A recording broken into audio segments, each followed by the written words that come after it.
Hello, welcome to episode 3 of How to Win a World Cup. This one is called Winning is Built, Not Wished For. Now then, let me take you back to Paris at the end of the 1990s, where England have just been knocked out of the Rugby World Cup in the quarter-final, beaten by South Africa, undone by one man, Yanni de Beer, who dropped 5 goals and sent them home. The dressing room was silent, grown men were gutted, and Clive Woodward stood up in front of them. He told them how well they'd done. He told them to forget 1999 and to start thinking about 2003. He told them in that room on that night that they were going to win the next World Cup. The coaches in that room that night said afterwards that they had never heard a speech like it. They explained that he must have been feeling awful, but he rose above it, and in that moment the seeds of 2003 were sown. Everyone who heard knew right then that England would win. 4 years out, and the wreckage of one of the worst nights of his coaching life, and Clive Woodward didn't hope that England might win one day. He decided they would, and he put a date on it, and then he went home and built it. That's this whole episode. Most teams hope to win, champions decide to win, and they construct everything, brick by careful brick, around that decision. Now, here's the strange thing about Clive Woodward. As a player, he was a maverick, an eccentric, a man who hated training and bristled at anyone who tried to organise him. As a coach, he was the exact opposite. Organised, meticulous, efficient, leaving absolutely nothing to chance. He had a fierce, almost unnerving will to win, the kind that makes a man pull his entire world apart and rebuild it better. And the very first thing he did was treat rugby like a business. He brought in a management consultant, Humphrey Walters, and said something no England rugby coach has ever said. This is the business of rugby. I want us to look at it in the way you would look at a small business. Not a sport, a business with a product and standards and one relentless aim, to be the best in its market. So they looked at playing for England as a journey, the whole experience, not just the 80 minutes on the pitch, but everything wrapped around it, from the moment a player arrived. And what they found appalled them. An elite international squad treated just terribly. 65 men crammed into a hot, stuffy room, some sitting on tables, some on the floor. You wouldn't let your office staff work like that, let alone the men you were asking to win a World Cup. I spoke to Johnny Wilkinson when I ghosted his column for The Times before the 2003 World Cup, and he said that when he was called up out of the blue, he was in Newcastle playing a club game and was told to go straight to the England team headquarters. So he travelled down the country, walked into the hotel, and no one was expecting him. He walked around a bit, tried to find a receptionist, and eventually found one and got the key to his room, went up there and had no idea what to do. He said he sat on his bed wondering where the rest of them were and what was to happen next. There was simply no one to greet him or explain what was going on. So Clive started asking one question over and over about everything. How can we make this better? How can we make the meetings better? How can we make the environment better? They questioned every single thing, no matter how small, no matter how long it had been done that way. Why, for example, were England training on a club ground miles away when Twickenham, the home of rugby, sat empty? Clive wanted his players training on the actual Twickenham pitch, with crowd noise piped through the speakers so that match day would feel familiar when it came.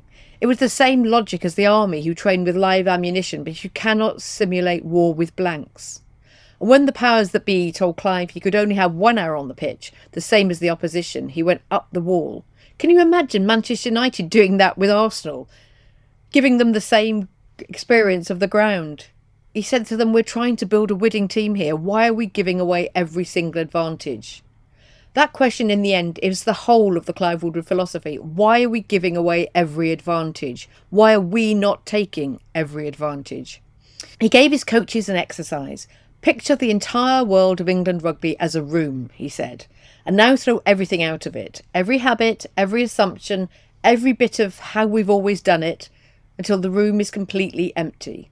And then, only then, start putting back in the things that actually help you win and nothing else. It's a bit like with the rowers, where they say everything they do is to make the boat go faster. So if they're asked to do something, or there's a suggestion made, the question they always ask is, will this make the boat go faster? Do you want to come out and have 6 pints tonight? No, because it's not going to make the boat go faster. It was the same with England rugby. He said you would only put things back into this room that actually help them win and nothing else. Everything now had to be right. Everything had to be focused on winning. The hotel, the transport, the changing rooms, the t-shirts, all of it. Rebuilt from nothing and all of it the best. He commissioned a team coach with the red rose on the side so the players would feel they belonged to something elite. When it rolled into Paris, rival staff were asking, where on earth did that come from? A small thing perhaps, but we are all products of our environment, and Clive understood that if you raise the standard of everything around a player, the player rises to meet it. Clive didn't honestly think that putting a rose on the side of a bus would make England World Cup winners, but treating them properly, taking away every obstacle, demanding the best of them and giving the best working environment in return, now that would definitely help. And here's the contrarian thing he believed, and the one I want you to remember. Clive Woodward did not believe in post-mortems after a defeat. When you lose, he said, go out, have a few beers and forget about it. Learn the odd lesson, but do not sit there picking over the corpse of defeat. The time to sit down and analyse in forensic detail exactly what happened and exactly why is when you win. Study your victories, gather everything you can about the things that went right, and do more of them. Most teams autopsy their failures. Woodward dissected his successes. And it worked. He took England from 6th in the world to the #1 team on the planet for the first time in the country's history. 18 matches unbeaten at Twickenham. And in 2003, exactly as he promised that broken dressing room 4 years earlier, they won the World Cup. He did not wish it, he built it. Now, watch England football do precisely the same thing. Start with a decision made out loud with a date on it, just like Woodward's. In 2013, the chairman of the Football Association, Greg Dyke, stood up and announced that England would win the World Cup. He even had a clock installed in the coach's room, counting down the days to the tournament he had chosen. People laughed, it seemed absurd. It was the same move Woodward had made in that Paris dressing room. Say it, put a date on it, make it read. Then came the rebuild. When Gareth Southgate took over, he and his team did what Woodward's empty room exercise did, in their own way. They pinned England's failures on the walls, the bare, brutal truth of how the team had fallen, and then they showed the players a film. It began with the British Olympic team being a national joke in 1996 and ended with those same Olympians coming home as heroes from Rio. And Southgate turned to his players and said, why can't that be you? Why can't you write your own story? What have we got to lose? And then they engineered it, down to the quarter of an hour. Dave Reddin, the man who, remember, learned his trade alongside Woodward, had a phrase, planning is a competitive advantage. He mapped every single day of a tournament into 96 boxes, one for every 15 minutes. And another of his lines was, make each day your masterpiece.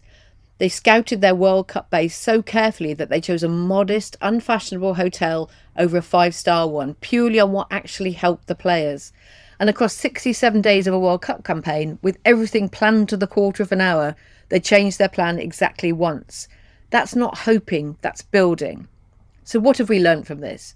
You decide to win out loud and you put a date on it, even when it sounds mad. A dressing room in Paris, a countdown clock in coach's room. You treat your team like a business with one product and then question everything, because every detail you cannot be bothered to fix is an advantage you're handing to your opponent. Strip it all back to an empty room and put back only what helps you win. You are the product of your environment, so build the best one. And study your victories harder than your defeats. And plan so completely that almost nothing can surprise you.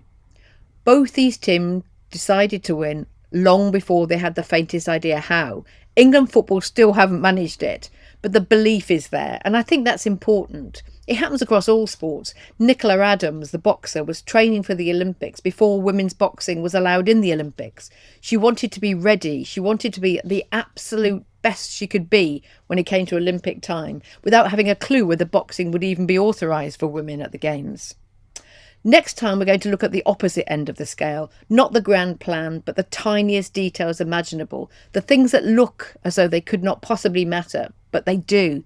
Eye coaches, egg whites, judges going with the team on tour, the colour of the carpet, and why winning teams are quietly obsessed with all of it. So England rugby won the World Cup. footballers haven't yet, but the way they are building themselves and the changes they are making indicate that they're giving themselves the best possible chance of doing so. I'll see you next time.